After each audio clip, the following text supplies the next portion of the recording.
It is Wednesday's edition of Footy Talk, and we always do it a little bit differently on a Wednesday. We look at the footy world from the players' point of view. We give you an insight into what it's like to be behind the headlines, behind the big stories, and involved in the big games. Now, it's not only from the players' point of view, but it's from the umpire's point of view today as well. I'm Jack Heverin. My little running mate, Abby Holmes, is not here with me this week, so Abs will be back next week, but we have got some able replacements. Nathan Broad, of course, three-time premiership star and a friend of Footy Talk. Broady, good to see you. Good to see you, Jack. Thank you. Welcome. You're in Abby's chair today. I know, it's a big role. It's a lot of expectation today. So you need Queen to of talk football. about all of your brands that you work with. You Yes. need to talk about your upcoming Channel 7 things. All my endorsements. We'll get to that a little bit later on. Ray Chamberlain, of course, one of the great characters in footy, one of the great umpires in footy, in the studio with us for the Wednesday edition as well. Razor, good to see you. Welcome. Thank you for having me. Good to be here. Looking forward to it. And no endorsements here, so we'll just, can't help you there, Broady. Are you saying that umpires don't get Instagram deals? Is that what you're saying? We don't get in. No, we stay off Instagram. It's social media is not our friend. That's we refer to that as hate club, and we unsubscribe. Well, you've got an Instagram account. I've seen your work. There's a little page there. I don't read the comments, so chill out. Or no, and none of the nasty ones. If there's something good, the person who runs it for me goes, "Oh, what do you want to say here?" And I'll tell them what to write. Yeah. But I don't deal with the hate, mate. I think it's a better way to operate, to be honest. We will talk a bit about the Freeze MND slide, which is coming up on Monday. You're a former slider racer. We'll get to that a little bit later on as well. And Broady, if you were to go down the slide, we might think about what sort of costume we could get you in for that one as well. Do you want to share with Ray what you shared in the WhatsApp group last night about you want to talk about Richmond's free kick count this year as well before we go any further? I thought we'd end on that so I can get out of here safely before it got too heated. No, we did see a stat last night. When we win the free kick count, we're 1-11. 1-0, and when we lose it, we're 0-11. So maybe if we can get a few more free kick counts, we might work our way up the ladder. No, I'm only kidding. I don't think I've had the Tigers this year, so I'm not your issue, Broady. But we can chat about it, mate. No, exactly. No, we're all right. We're working our way back. I did have a few questions for Razor. Probably one of them that I thought was, as a player, we're always being asked, like, the tackle's a prime example. Like, how do we adjust to the tackle? Do we train it? Is it something that gets brought up? Because obviously, as you saw with Harley Reid, there's a lot of consequences these days for tackle, but no one really asks the umpire or an umpire's version of, like, how do they go about it? How do reviews go? Do you have one-on-one reviews? Like, is it a brutal process? Do you get sat down with like a leader or like a line coach type thing that we do and they say, hey, this isn't good enough? I'd be interested in getting umpires, insight on how the reviews go, and is there a process like that? Yeah, good question. And everything's tracked, monitored, assessed, measured. So to keep this under an hour, you will review your own game, and we have a platform where you put in your own comments and whatever else. And then you'll receive your assessment and coaching feedback. And so then on Tuesdays when we come together as a collective, and there are different types of coaching that we go through. So there's a whole group coaching. So last week, as an example, actually Abby was in the room. The All-Australian selection panel joined us because there was the adjustment to what they were going to consider be reasonable time for holding the ball. And we went through a whole range of clips there, and we're all looking at it and being asked questions, and we were able to ask back. The All-Australian panel were asking questions, and they were being asked, tell us when you think it is, and it was pretty good. And then after that, we generally break off, and we'll have our game. So, we're a bit different, you guys. We've got 9 rounds, 9 games in a round, not just the one game. So we might go really well in Perth and go like a busted in Brisbane. And then everyone in the footy landscape's going nuts, and the boys in Perth are going, hang on, we killed it. Give us a spell. So that's really interesting in itself. So you'll go and you'll do your group match day coaching, and that's where, correct missed unwarranted's been looked after. You'll do that one-on-one. But that's more, you guys have structures and systems and things that you expect. And if you go here, that means we're the same. And so that's where we generally call out those sorts of things where we've let one another down, or perhaps we did something that was great. And we'll talk about that for that cohesion and that team-orientated stuff and system kind of stuff. Because it's really important, because you can imagine, you can't see around corners. There are places that you're susceptible. You need your colleague. You have to trust them. So that's where we do that sort of stuff. And then you got your one-on-one stuff, and that's where it's probably most confrontational, to be fair. Yep. You're not getting butchered in front of the group too much, but if you're not meeting the standards in certain areas, you don't miss. Yep. And nor should you. It's an elite level sport. There's a lot on the line. The players and the game matter. That's the reason what we do. Like, we can't talk about this enough. in our own environment, we're there to serve the game, actually. That's our role. Like, boil that down. Yep. So all the fluff and carry on, Yeah. is this serving the game? And that's our job. So, yeah, mate, it's pretty thorough. We had a really cool coach. He's now at Carlton, actually. He's an assistant coach there now, and he'd been at Clubland before. Big fella, and if he had any more muscles, he had to put them in his pockets. He'd strut around. He's sort of a bit out of place amongst the umpires, to be fair. He'd bench pressing Looked three like of an us. Adonis next to you, blokes. Yeah. Mate, it was incredible. Anyway, and he bit of Conor McGregor arms. He'd swing around. But he used to say something to me that I loved, actually, and we don't get a lot of that in umpiring, is kind of the point I want to make around positivity. We constantly get told what we're no good at or what we got wrong. Like, that gets highlighted. Oh, 3 missed holding the balls or a missed holding the man in marking contest. You're behind the average here. And I don't say that to criticise it. It's just to give an insight to the environment and the nature of it. But he used to always say to me, I reckon these are your weapons. This is like, that's what he'd say. You run great, you know system, you know kick, you manage situation, da-da-da-da. The things I'm not great at, right? I'm not great at bouncing the footy. There's other things I'm not so good at. But he never highlight those. He goes, bring your weapons. I think that's one thing in footy, and particularly in umpiring, that is a great opportunity for us, and that's to highlight the things that we do well, because it's a pretty unforgiving environment. Very unforgiving. Yes, I would not like to be an umpire myself. No, personally. It's a so no brutal thing. post-career move for you, Brody? Unfortunately not. You're always recruiting. I was going to aren't say, you? Jack McBurney said it doesn't matter where you are in Australia. If you want to umpire a game, I've got a game for you. So I'll flick you his number, Brody. We'll see what we can do, mate. Help us a little bit to try and understand. It's a good perspective to have you both here today. It's what we try and do on the Wednesday show, is to dive a little bit deeper. When you get a rule change or a tweak of the interpretation is probably a better way to describe it, like we've got with holding the ball at the moment, from a player and an umpire perspective, what's that like individually, and what's that also like for the conversations that happen amongst the group? Oh, it's extremely hard because you go out there to win and you go out there to be fierce and you go into battle and all this stuff, and lots on the line. There's crowd and adrenaline's up and all that stuff, but then you're also asked to go in with caution and protect a player. So you have to train it and you have to watch it. Obviously, we do tackle technique stuff now where a lot of you look after the head and obviously the dump tackle stuff. And players are getting better, I feel, get a better understanding of it. And then you just get the odd ones where it's just such a split-second decision at high speed, 360-degree impact that unfortunately impact's going to happen and these things will happen. But, yeah, we do train it. We do a lot of technique stuff on how to protect the player's head, but also not let them get the ball out, because at the end of the day, you can't allow that, because they get the ball back and then they're on attack. So it's a fine line, but it's tough for us, and I couldn't imagine what it's like for an umpire. They're getting yelled at, they're getting booed by the crowd, and all this stuff. When? Yeah. What'd you learn for? So, yeah, I'll be interested to see Razor's opinion on that one too, because it's brutal. We've got incredible empathy for these guys, because everything that Brody said is so true, and we appreciate and actually acknowledge and understand that.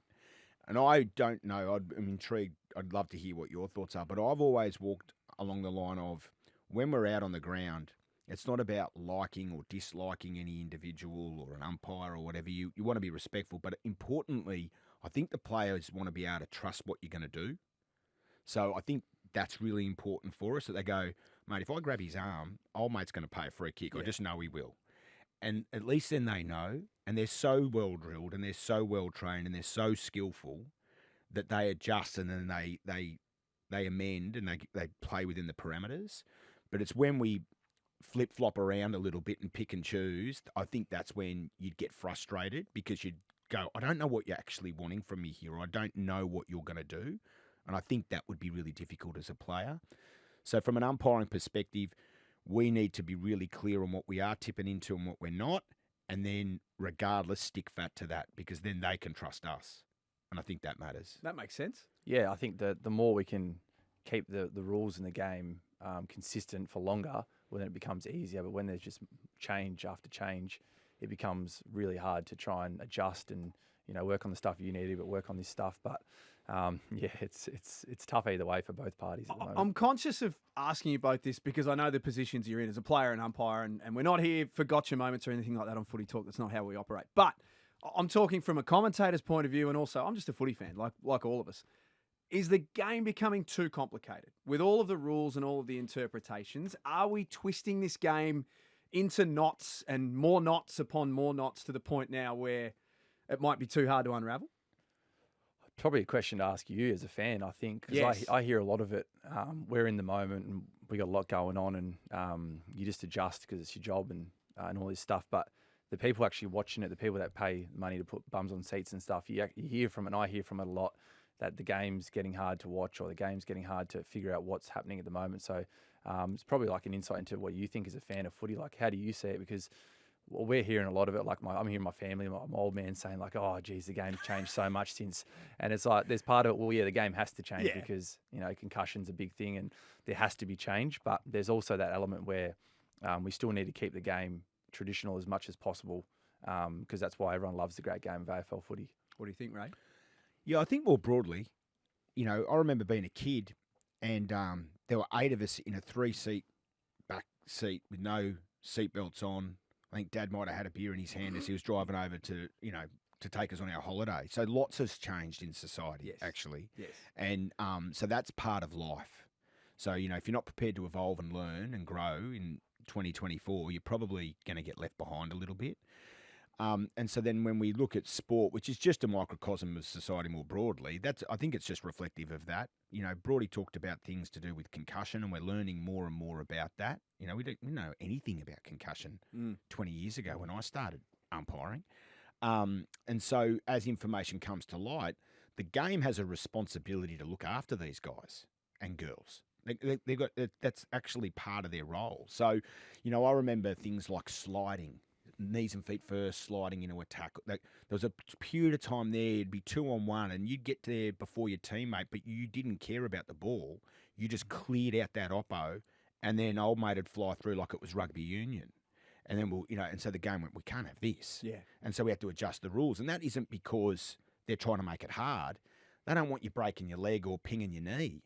And so, there's this, because they're too brave. They're brave to a point where they have no, I don't want to say no care because that's not appropriate, but they're so brave and they're so selfless in the manner in which they go about what they're doing. The game has a responsibility to make sure there's some bumper bars put up. So, yep, there's some challenges. We saw an adjustment last week. I think it'll serve the game well, coming back to that notion about what's the on-field mechanism of laws. The confusion bit and whatever else. Mate, I tell you what, attendance is pretty good. Yeah. They're watching. Yeah. We're seeing banging games. Is there like 2 games difference in terms of wins and losses between like second or third on the ladder and 14? Pretty much, yeah. So do you know what I mean? Like we can whinge and moan a bit, or we can turn around and go, sweet Jesus, this is going okay. I kind of like to be in the other camp, to be fair. I want to clarify what I said. I love the game. I actually think it's never been better than what it is right. It's different. There's no doubt it's different. Yeah. It's not biffs, bumps and brawlers from, No. Back in the 80s and all that sort of stuff that my old man grew up and told me all about. But there was a passage of play in your game, Brody, last Saturday night. Now, unfortunately, it was Geelong, so kicking the goal. It wasn't you guys. But they took the footy from one end to the other in about 12 seconds. Yeah. It was transition at its absolute best. And I thought to myself in that moment, you wouldn't have seen that 5 years ago, 10 years ago, and 20 years ago, it wouldn't have even been contemplated. Like, that sort of athleticism and speed is as fast as we've ever seen it. And can I extrapolate that? I did an AFLW game back end of last season, and Melbourne were playing at Princess Park, Carlton, yeah? And they chained the ball, like ball come inside, and it was the same thing. Yeah. And they went, hit 45, roll off handball, bang, hit leading, bang, douche, goal. And I went, I've been umpiring in that competition for about 5 years, 6 years. And I went, I've never seen that happen either. So this progression of standard and ability and the player types in both parts of the game is incredible. And I love being a part of it. Yeah. We'll talk more about the big games on the other side of this. We'll talk about the slide and all that sort of stuff as well. But before the break, the most topical story the last 24 hours, the last week basically, has been Harley Reid and the tackle laid on Darcy Wilson. What do we think about the fairest element of these awards? I think it needs to stay the fairest part, the best and fairest. But it's getting very hard. You're going to lose a lot of good players along the way with the Brownlow, and like obviously Darcy's out, Reid's out. Is there a way of tweaking it potentially? Like, I think I read somewhere or heard someone say during the week, like a striking, that's obviously not fair. So that would make you ineligible. Like maybe an accidental tackle, are you still eligible there? I don't know what the answer is, but it does seem a bit harsh for some of these players to miss awards from things that aren't malicious, aren't intentional. So I don't know how we do it, but is there a way to make intentional versus non-intentional involved in it? I think we just talked about evolution and things changing, and obviously the nature of how tribunal works, MRO, and those gradings, etc. I sort of agree with Broady with that. I think we can find a middle ground. Not everyone loves strawberry ice cream, right? So you? So you're not going to please everyone. That's true. Yeah. I do like strawberry ice cream. Though. Plenty more to come. Stick with us on Footy Talk. Ray Chamberlain, Nathan Broad with us. More to come. Great to have you with us on Wednesday's edition of Footy Talk. Nathan Broad, Ray Chamberlain and Jack Hever. And of course, if you are listening on Spotify, then hit the bell to be notified when we drop a new episode each and every day. And of course, you can check us out on Instagram as well, at @FootyTalk_pod. Razor, you went down the slide a couple of years ago. You were Elton John. How did you select the costume? Yeah, well, it was COVID time, so it was a couple of things. It was just something I'd hanging in my wardrobe. So so I whacked that on and turned up. But no, it was I sort of put a few feelers out to close family members and friends. We had a little short list, and then I just went with that one. It was actually really funny because you know how this notion about you see people and you think, oh God, they've got their life together. They're so confident. So you're in underneath and they're putting their kit on and whatever, and the anxiety. Gil McLachlan had two different types because he wasn't sure which one he didn't want to upset anyone, but he wanted to go with that one. Croft's bullying him. It was like hilarious. The boss of the game, the most together man I've ever seen in life. And he wasn't, which one do I wear? Bro, just wear the brown shoes. It's fine, but it was such great fun. And, I still remember Neil coming into the room and, everyone gathering around and him going, it's showtime. It was so good. And what an incredible man and what a fabulous and worthy cause. You went down with a bunch of stars. Gil McLachlan, Billy Brownless was there and nearly drained all the water out of the pool. Croft, Abby Holmes, of course, Daisy Pearce. This year, the theme, though, is rock stars. Now, our very own James Brayshaw is one going down. He just said that he's a rock star in his own right. But it's going down standard. The theme Jeans is, and a T-shirt. Aaron Phillips, the theme is rock stars this year. Broady, I'm putting you on the spot here. But if you had to go down dressed as a rock star, who would it be and why?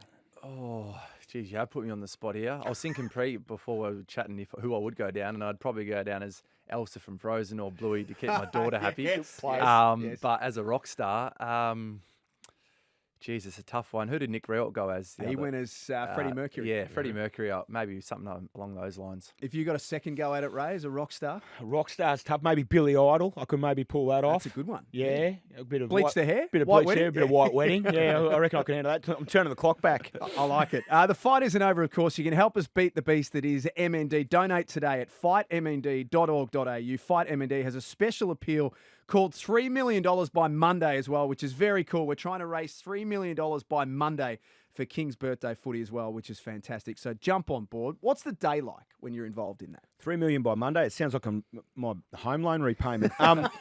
No, it's incredible because I think the mood's unreal because of the cause and look, the whole MND team. This is the thing that I found in being a part of it. You see people behind the scenes and the role that they play within the organisation and how passionately they are aligned they are to this cause of finding a cure. And, you talk to somebody and this person's responsible for handing out the grants, say, and they speak of the pressure that they feel, the joy, but also going, well, I'm the person that decides where the money goes. Yeah. And who gets it and who gets to pursue it and the weight of what that responsibility is for that person. But they're just so incredibly welcoming and you are a bit nervous going in it. It's great fun, but there's a bit of like, Jesus, I hope this doesn't stink.